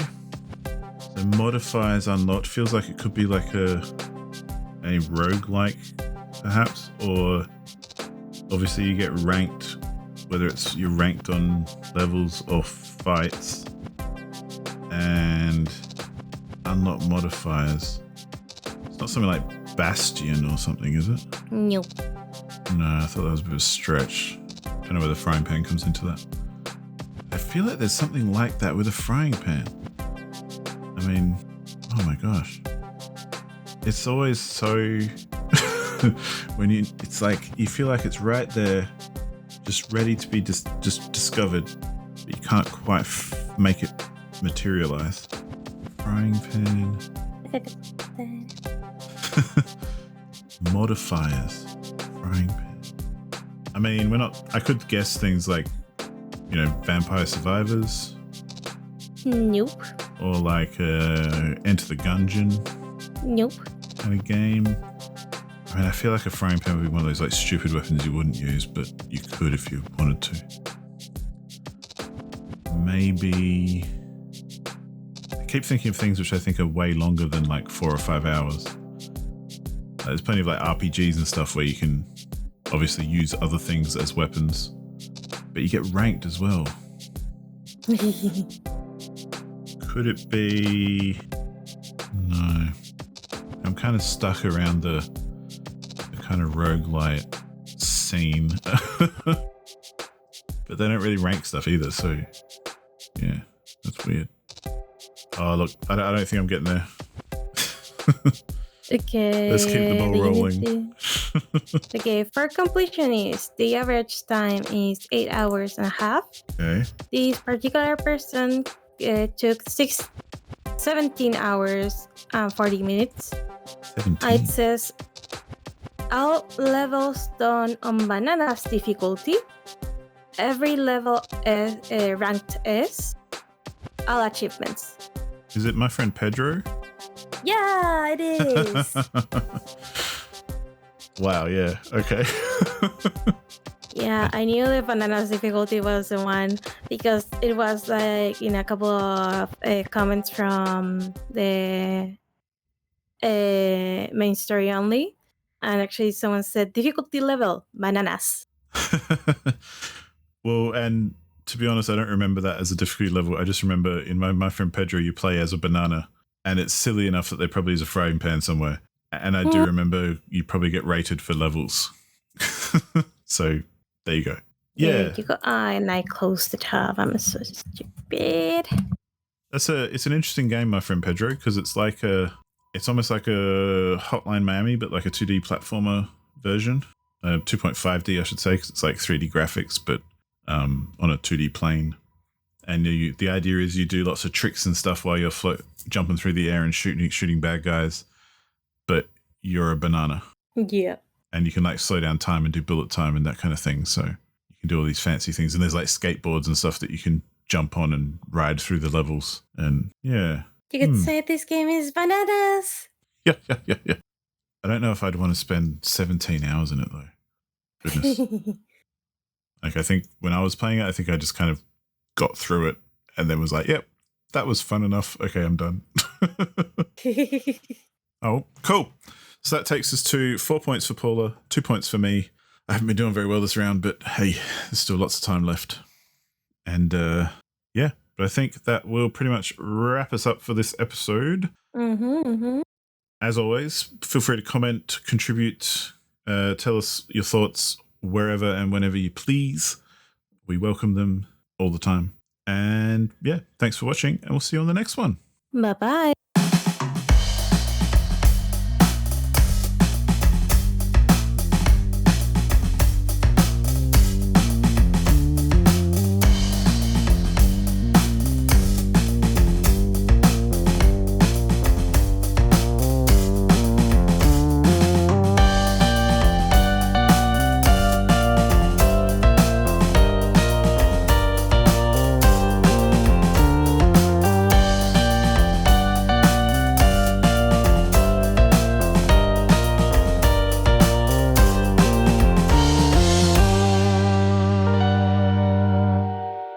Leave that cable. I don't know in it.